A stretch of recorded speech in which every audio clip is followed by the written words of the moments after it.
এই দৃশ্য রমনার বটমূল কিংবা বাংলাদেশের কোনো গ্রামের নয়, এটি ইতালির ঐতিহাসিক শহর রোমের কেন্দ্রস্থল। প্রবাসের কর্মব্যস্ত জীবনে বৈশাখ আর বাঙালির অনন্য সংস্কৃতি ফুটিয়ে তুলতে এই বর্ণিল আয়োজন। সম্প্রতি ইতালির সামাজিক সংগঠন ধূমকেতুর আয়োজনে 4 দিনব্যাপী বৈশাখী আয়োজনে মাতেন ইতালিতে বসবাসরত কয়েক হাজার বাংলাদেশি। দেশীয় পোশাক আর ইতিহাস ঐতিহ্যের মিশেলে মেলা প্রাঙ্গণ পরিণত হয় মিলন মেলায়। আগে ইতালিতে থাকতাম, বাট এখন আমি লন্ডন চলে গেছি।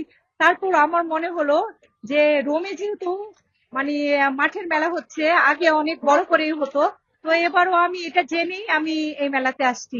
অসম্ভব মানুষের আনাগোনা, বুঝতে হবে যে বাঙালিরা কতটা আমোদ প্রিয় মানুষ।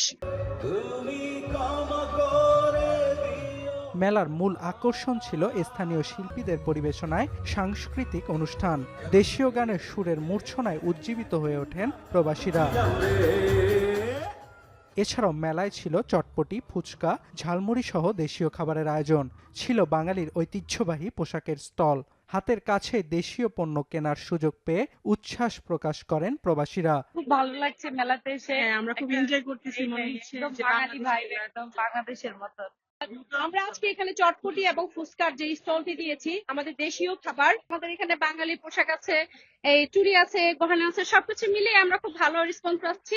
আয়োজকরা জানান, প্রবাসে বেড়ে ওঠা নতুন প্রজন্মের কাছে বাঙালির সংস্কৃতিকে তুলে ধরতেই এই আয়োজন।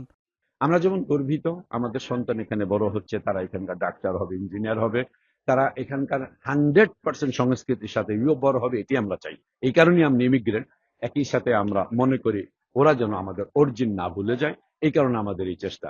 কয়েক দশক ধরে অনুষ্ঠিত এই বৈশাখী মেলা ফের মনে করে দিল, বিদেশে থাকলেও প্রবাসীদের মন পড়ে থাকে লাল সবুজের বাংলাদেশেই। এখন ইতালি।